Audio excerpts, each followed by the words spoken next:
Namatay ang usa ka 19 anyos nga lalaki human po sila sa silingang trabahante sa Tabunok Public Market. Selos ang usa sa gisubay nga hinungdan sa pagpatay. Ang report ni Femari Dumabok. Sa kuha sa CCTV camera sa usa ka tindahan ug bugas, makita kining lalaki nga nag-orange og t-shirt ang naglakaw samtang nagunit sa dapit sa iyang dughan. Nilingkod kini dayon tumba ug gitabang kini sa kauban. Ang lalaki mao ang biktima sa pagpamusil gilang si Alvin Cinco, stay-in worker sa usa ka tindahan ug bugas. Samtang sa laing kuha sa CCTV camera dapit sa parking area, makita kining lalaking nagdagan kinsa mo'y gitudlo nga mipusil sa biktima. Gipaubos na karon sa hot pursuit operation ang 22 anyos nga suspect nga trabahante ra usab sa usa ka tindahan sa merkado publiko. Usa sa gisubay nga motibo sa Talisay City Police nga away tungod sa babayi ang hinungdan sa krimen.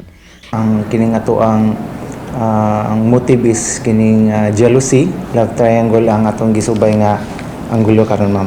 Naalala ni sila na giawayan na isa ka babae. Oo.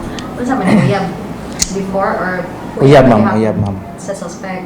Yes ma'am. Dayon Murag nagselos ni ani ang ato ang victim.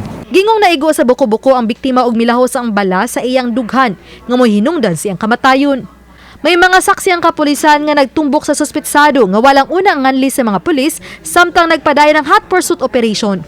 Sa atong information na po ni siya nahimo nga krimen before, then mao pa na atong nakuha.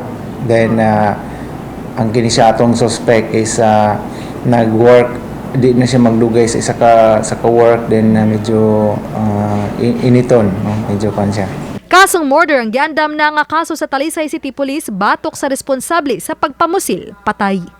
Uban ni June Solon, ako si Femari Dumabok. Balitang Bisdak.